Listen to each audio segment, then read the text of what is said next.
University మంచి భవిష్యత్తు కోసం తెలుగు విద్యార్థులు ఇష్టపడే యూనివర్సిటీ. కాల్ 9059052378 9059052379.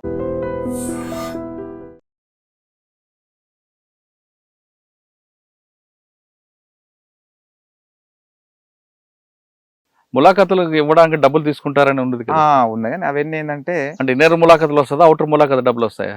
సార్ అవుటర్ అప్పుడు వచ్చేసాయి, ఇప్పుడు లేదు సార్. అట్లా అంటే అట్లా కాదు, ఖైదీలని పెడితే అట్లాంటి కరప్షన్ అవుతాయని అధికారులు బాగా ఆలోచించి ఏం చేశారంటే మంచి మంచి అంటే సిన్సియర్గా ఎవరు అయితే బాగుంటారు, కరప్షన్ లేకుండా ఎవరైతే చేయగలరు ఖైదీలు అని చెప్పేసి పై సూపరింటెండెంట్ చెప్తే ఇక్కడ జైలర్లు సెలెక్ట్ చేసుకున్నారు, అందులో నన్ను చేసుకున్నాను.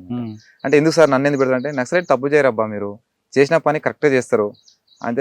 నాకు అయితే సంపత్ సార్ అని సూపరింటెండెంట్ ఉండే, తను రిమాండ్ నుంచి నాకు బాగా పరిచయం.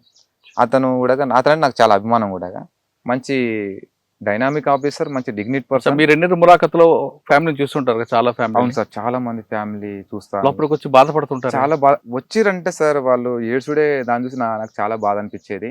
అయితే ఫస్ట్ ఏంటంటే నేను ప్రతి ఒక్క ములాఖత్ వచ్చిందంటే నా ఫ్యామిలీ లాగా భావిస్తాను. అంటే నేను కూడా అదే స్థాయిలో ఉన్నా కదా, మరి నా ఫ్యామిలీస్ కూడా అదే స్థాయిలో అదే బాధలు ఉంటారు కదా అని చెప్పేసి ఎంబడి రాగానే ములాఖత్ స్లిప్స్ రాగానే దాన్ని ఎంబడే ఎంజిబుల్ వేసి ఎంబడే సైన్లు కాకుండా కూడా ఎంబడి పిలిపించేది. అయితే నాకు జైలర్ పర్మిషన్ ఉంటుంది. అంటే రౌండ్కి వెళ్ళినప్పుడు లేట్ అవుద్ది, 11-12 అవుద్ది రౌండ్ వచ్చేటాలకు. సార్ మరి 12-11 వరకు వాళ్ళు 9 నుంచి వాళ్ళు వెయిట్ చేస్తూ ఉంటారు సార్. మరి మీ సైన్లు చేయకుండా మేము ములాఖాతులు ఇస్తే అట్లా ఇవ్వద్దు అంటారు. ఎందుకంటే ఆ పర్మిషన్ మాకు లేదు కదా సార్, ఎందుకంటే మేము ఖైదీలము, మీరు చెప్పిన పని చేయడం మా బాధ్యత. మరి మీరు లేకుండా అయితే ములాఖాతులు ఇవ్వద్దు కదా సార్. మీరు రౌండ్కి వెళ్ళి వచ్చేటాలకు 11 అవుతుంది, మరి 9:30కి వాళ్ళ ఫ్యామిలీస్ వస్తున్నారు, మరి వాళ్ళు ఇబ్బంది పడుతుంది సార్ అంటే, సరే సూపరింటెండెంట్ సార్ పర్మిషన్ ఉంటుంది ఏదైనా చేయాలంటే, పై అధికారి సరే ఎలిజిబుల్ ఉంటే ఇచ్చేయమని, వచ్చిన తర్వాత సైన్ చేయొచ్చు దాన్ని ఏముంది అని చెప్తే 9:30కే వాళ్ళని ఎంబడే పిలిపించి, అంటే నా నుంచి నేను వాళ్ళ ఖైదీలకు హెల్ప్ చేశాను.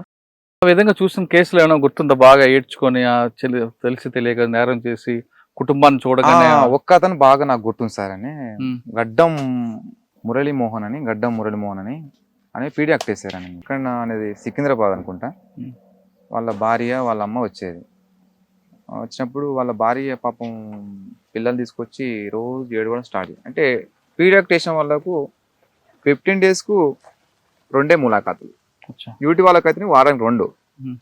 మరి 15 రోజుల్లో మరి ఈయనకు వేరే వాళ్ళు కూడా ములాఖాత్ వచ్చేది. 2 అయిపోయినా కూడా మరి ఇంకో ములాఖాత్, థర్డ్ ములాఖాత్ ఇవ్వాలంటే ఓన్లీ సూపరింటెండెంట్కే పవర్ ఉంటుంది.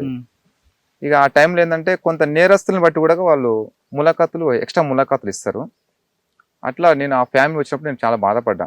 అంటే ఎందుకు మంచి ఎడ్యుకేటెడ్, ఎందుకు అసలు దొంగతనం చేయాల్సిన అవసరం, బైకులు దొంగతనాలు వచ్చిందని ఎందుకు చేయాల్సిన అవసరం ఏముంది, మంచిగా ఏదైనా జాబ్ చేసుకుని బయట ఉండొచ్చు కదా.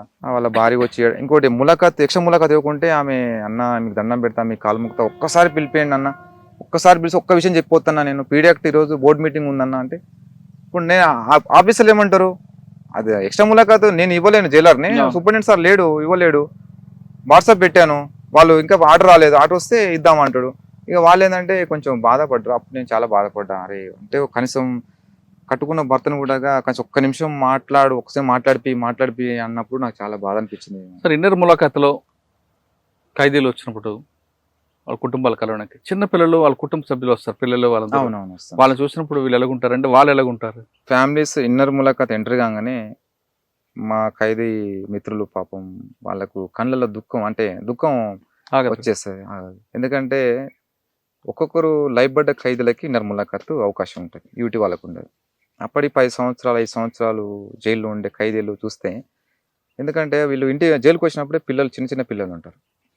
ఆ పిల్లలు 10 సంవత్సరాలకి వాళ్ళు పెద్దలై వస్తుంటారు.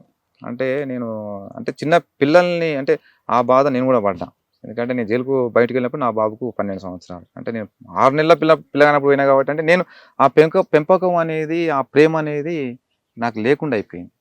అంటే వాళ్ళు కూడా ఖైదీలు కూడా చాలా బాధపడతారు. అంటే ఎత్తుకొని ఏడవడము, వచ్చిన ఫ్యామిలీస్ ఏడవడము, డాడీ నేను పోను డాడీ, మీరు కూడా రండి డాడీ, ఇంటికి పోదాం డాడీ అని చెప్పేసి పిల్లలు అరిస్తే వాళ్ళకి ఇచ్చి అర్ధగంటనే ఉంటుంది నిర్మలా. కానీ ఆ ఆఫీసర్లు కూడా వీళ్ళ మానవత్వ దుఃఖంతో ఇంకో హాఫ్ అన్ అవర్ మాట్లాడుకుని అని చెప్పేసి వాళ్ళ ఏడుపు చూసి వాళ్ళ బాధ, ఎందుకంటే మానవత్వం అనేది ఖచ్చితంగా ఉంటుంది సార్ ఆఫీసర్లకు. వాళ్ళు అట్లా మాట్లాడిపించి చాలా బాధ అనిపిస్తుంది. కానీ లైఫ్ పడ్డ ఖైదీలు ఎవరు కూడా సంతోషంగా ఉంటారు సార్ జైల్లో. అంటే సంతోషంగా అంటే ఒక ఫ్యామిలీకి దూరమైన ఒక బాధ ఉంటుంది, కానీ ఈత విషయంలో అయితే ఏముండదు అని ఒక రకం చెప్పాలంటే. తల్లి తర్వాత నెక్స్ట్ తల్లి జైలే. ఎందుకంటే ఒక పూట తల్లి అన్నం తిన్నవా లేదని అడగదు, కానీ జైల్లో అధికారులు మాత్రము పొద్దున లేచినప్పటి నుంచి లాకప్ అయ్యేంత వరకు మన మీదనే వాళ్ళ పర్యవేక్షణ ఉంటుంది. ఓకే, ఉదయం 6 గంటలు లాకప్ ఓపెన్ చేస్తారు, సాయంత్రం 6 గంటలు లాకప్ క్లోజ్ చేస్తారు. 6 నుంచి 6 మధ్యన ఏం చేస్తుంటారు, ఏం ఫుడ్ ఇస్తారు?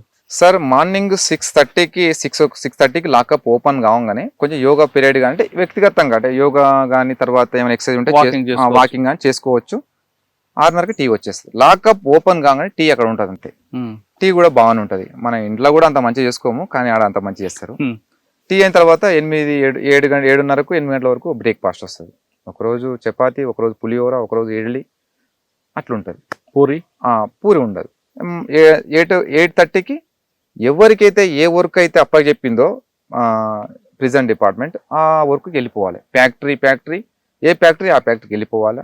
మిగతా గేట్ వర్క్ ఉంటే గేట్ వర్క్ పోయి చేసేవాళ్ళు ఎవరి పనులు వాళ్ళు చేసుకుంటారు. ఖైదీ శిక్ష పడ్డ వాళ్ళు మాత్రమే. యూటీ వాళ్ళకు ఉండదు వర్క్, వాళ్ళకి రైట్స్ లేవు. ఆఫీసర్లు యూటీ వాళ్ళతో పని చేయించాలని రైట్స్ లేవు. యూటీ వాళ్ళు జైలుకి వచ్చారు, నేరం ఇంకా రుజువు కాలేదు కదా. కానీ యూటీ వాళ్ళతో బాత్రూమ్లు కడిగిస్తారని ఎవరు బాత్రూమ్ వాళ్ళు కడుక్కోవాలి. అది కూడా వాళ్ళు కూడా అబ్జెక్ట్ చేశారు. మేమే తప్పు చేసినాం, సరే కేసు వేసి మేము లోపలికి వచ్చాం, మేము కడగాలంటే ఇప్పుడు మీ ఇంట్లో మీరు ఉంటారు, మరి మీ ఇంట్లో బాత్రూమ్ పోతే ఎవరు కడగాలి? మీరే కడుకుంటారు కదా. ఇది మీ ఇల్లు అనుకోండి, మీ స్కూల్ అనుకోండి, అంటే ఒకటి ఎవరి బ్యారకు వాళ్ళు నీటి పెట్టుకోవాలి. ఒకవేళ నేను కడగను అన్నాను అనుకోండి, కడగనంటే దాన్ని హెచ్చరిస్తారు. అయితే ఇంకోటి అందరికి కడిపించరు, ఓన్లీ పోక్సో కేసులలో వచ్చిన వాళ్ళతోనే గడిపిస్తారు ఎక్కువ. కొంతమంది ఏంటంటే ఇక సిటీ వాళ్ళు ఉంటారు కదా, ములాఖాతు లేని వాళ్ళకు కొన్ని డబ్బులు టోకన్లు ఇచ్చి వాళ్ళతో గడిగించుకుంటారు. ఓకే, కొంతమంది డ్రంక్ అండ్ డ్రైవ్లు దొరికి జైలుకి వస్తారు, వాళ్ళతో కూడా కడిపిస్తారట కదా. వాళ్ళతోని బయట వర్క్ చేపిస్తారు. ఎందుకంటే వాళ్ళకు వేసిన శిక్ష ఏంటంటే నెల 10 రోజులు 15 రోజులు శిక్ష ఇస్తారు కాబట్టి వాళ్ళకు మిర్రర్ డ్రెస్ ఉంటుంది.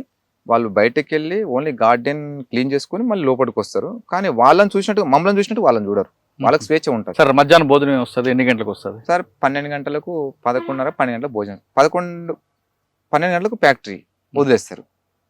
భోజనంకు 1 గంట 1 గంట వరకు అంటే 12 గంటలకు భోజనం వస్తుంది. భోజనం తిన్న తర్వాత మళ్ళీ టీ వస్తుంది.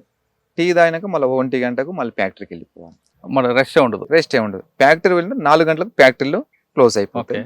అప్పుడు ఇంకా 4 గంటలకు వచ్చి క్యాంటీన్ ఉంటుంది. క్యాంటీన్లోకి వచ్చి అక్కడ మనం డబ్బు పెట్టి కొనుక్కుంటే బిస్కెట్లు ఉంటాయి. అక్కడ తర్వాత మనకి ఏది కావాలని ఉంటాయి. బయట ఏవైతే వస్తువులు ఉంటాయో, అంటే బయట వస్తువులు అంటే ఇల్లీగల్ కాదు, లీగల్ వస్తువులే, అవి దొరుకుతాయి. బిస్కెట్ కానీ, చాయ్ కానీ, కాఫీ కానీ, ఫ్రూట్స్ కానీ, ఇంకా అన్ని వస్తువులు మనం కొనుక్కోవచ్చు అక్కడ పోయి. అంటే కూల్ డ్రింక్స్ వరకు కానీ సాఫ్ట్ డ్రింక్స్ దొరుకుతాయి, హాట్ డ్రింక్స్ దొరుకుతాయి. కూల్ డ్రింక్స్ కూడా బ్యాండ్ అయిపోయింది, ఎందుకంటే దాంట్లో ఆల్కహాల్ ఉందనేది తేలిన తర్వాత. అంటే బీర్లు అలాంటి రావు, కానీ థమ్స్ అప్లే రావు, బీర్లు ఏడొస్తాయి సార్. కానీ డబ్బులు ఇస్తే ఏదైనా సాధ్యం అనేది వాస్తవం అంటారా? సరే, అది అవాస్తవం. అదని డబ్బులు ఉంటే జైల్లో బిర్యానీ వస్తుంది, మందు వస్తుంది, ఫోన్లు వస్తాయి అనేది తప్పది. అది ఒకప్పుడు 20 సంవత్సరాల క్రితం మాట, అది ఇప్పుడు లేదు. ఇప్పుడున్న ఆఫీసర్ లేదు సార్, ప్రతి ఒక్క ఆఫీసర్ గ్రూప్ నుంచి వచ్చిన వాళ్ళంతా మంచి ఎడ్యుకేటెడ్ ఆఫీసర్లు. వాళ్ళు చాలా ఖైదీల విషయాలలో ఇన్లీగల్ వస్తువులు రాకుండా చాలా జాగ్రత్త చూసుకుంటారు. ఇంకోటి ఖైదీలకు ఎలాంటి హాని, ఏదైనా హెల్త్ విషయంలో కూడా చాలా జాగ్రత్త తీసుకుంటారు. కానీ ఇన్లీగల్ వస్తుంది. ఇంకోటి వీళ్ళు పేసిపోయినంత కొంచెం చాలా సమస్య ఉంటుంది సార్. ఆఫీసర్లకు ఉంటుంది, ఆఫీసర్లతో పాటు అక్కడ చెకింగ్ చేసే జవాన్లకు ఉంటుంది. కానీ జవాన్లు సార్ మీరు ఎందుకు ఇంత అంటే ప్రైవేట్ పార్ట్లో పెట్టుకొని వస్తారు వాళ్ళు. అంటే మింగి తీసుకురావడం, ఇంకా వేరే మార్గంగా తీసుకురావడం చేస్తే, ఇప్పుడు మింగి తీసుకొచ్చిన మనం ఏం చేస్తాం? డౌట్ వస్తే ఖచ్చితంగా అది కూడా కక్కిపిస్తారు, అది కూడా చెక్ చేస్తారు. అంటే అంత పక్కన చెక్ చేసి డౌట్ వచ్చిందంటే కంపల్సరీ హాస్పిటల్ తీసుకుపోతారు, అక్కడ చెక్ చేపిస్తారు, తీసుకుపోయి అది కంపల్సరీ కక్కిపిస్తారు. ఏ వస్తువు కూడా బయట నుంచి ఇన్లీగల్ వస్తువు లోపలికి రాకుండా. ఓకే, 4 గంటలకి ఫ్యాక్టరీ అయిపోయింది అనుకో, స్నానం చేసిన తర్వాత మీకు మళ్ళీ డిన్నర్ ఎప్పుడు ఇస్తారు? డిన్నర్ ఇక మనం ఎప్పుడైనా చేసుకోవచ్చు. 5 గంటలకి భోజనం వచ్చేస్తుంది. తర్వాత మనం 8 గంటలు తినవచ్చు, 7 గంటలు, కానీ 5:30కి తినాలని రూల్స్ అక్కడ. ఓకే, డోర్ లాక్ చేస్తారు, లాకప్ అవుతుంది. లాకప్ 6 గంటలకు 6:30 లాకప్ అవుతుంది. అంటే సూర్యోదయం. కానీ వర్క్ ఏమన్నా వేరే ఏమన్నా వర్క్ ఇప్పుడు ప్రాజెక్ట్ వర్క్ ఏమన్నా పెండింగ్ ఉందనుకో కొంతమంది లేట్గా వస్తారు. 9 అవుద్ది, 10 కూడా అవుద్ది. అది కూడా వాళ్ళ జీతం కోసమే. ఇప్పుడు ఫ్యాక్టరీలో పగలు చేసిన వాళ్ళు నైట్ కూడా చేస్తారు 12 గంటల వరకు. ఎందుకంటే ఏదైనా పని ఏదైనా ఉంటే కొంచెం చేసి పెట్టాలి కాబట్టి, ఏదైనా సోఫా సెట్లు కానీ ఇంకేమైనా బీరువాలు కానీ వాళ్ళకు సాలరీ ఎక్కువ ఉంటుంది. వాళ్ళు చేసుకుని మళ్ళీ 12-1 గంటల లోపు వచ్చేస్తారు. నాన్ వెజ్ స్వీట్ ఎప్పుడు ఇస్తారు? అక్టోబర్ 2కి ఇస్తారు. అక్టోబరు మనకు ఏదైనా పండుగలు ఏమైనా ఉంటే స్వీట్ ఇస్తారు, లడ్లు ఇస్తారు వాళ్ళు. అది జైల్ మాన్యువల్ ప్రకారం మనకి ఎంత ఇవ్వాలి, మనకి ఎంతో వస్తుంది ఒక ఖైదీకి అనేది, దాని ప్రకారం మనకు లడ్డు ఇస్తారు. నాన్ వెజ్ వారం ఉంటుంది. ఏంటి, మటనా చికెన్? చికెన్ అంటే వారం చికెన్ ఉంటుంది. 1 month ఒకసారి మటన్ ఉంటుంది అంతే. అంటే ఎంత కావాలంటే ఇస్తారా? లేదు సార్, అది మనకు ఎంత కావాలి ఉండదు. ఒక కప్పు ఉంటుంది. ఆ కప్పు మనం ఒకరు తినంత సరిపోదు. మరి కొంతమంది మాకు సరిపోదు అంటుంటారు కదా. ఇక సరిపోదు అనుకుంటే ఇక వాళ్ళు వేరే రకంగా కొనుక్కుంటారు. ఇక అంటే ఎవరైనా ఖైదీలు అక్కడ చికెన్ వంటలు పనిచేస్తారు కదా, వాళ్ళు ఏంటంటే వాళ్ళు కొంచెం ఎక్కువ తీసుకుంటారు పనిచేసిన వాళ్ళు. అందులో నుంచి వీళ్ళు అమ్ముకుంటే ఎవరైనా ఎక్కువ కావాలనుకున్నా కొనుక్కొని తింటారు అంతే. సరే, ఇప్పుడు వంటలు చేసేది ఎవరు? ఖైదీలు. కానీ కొంతమంది స్పెషల్ ఖైదీలు ఉంటారు. స్పెషల్ ఏముండదు, కొంతమందికి స్పెషల్ ఖైదీలు పంపిస్తుంటారు. కోర్టు అనుమతితో వస్తారు. వాళ్ళు సెపరేట్ గా కిచెన్ ఉంటుందా వాళ్ళకి? అది వేరు సార్. అది ఇప్పుడు అట్లాంటి ఏం లేదు. అందరికీ ఒకటే ఫుడ్, అందరికీ ఒకటే టీ.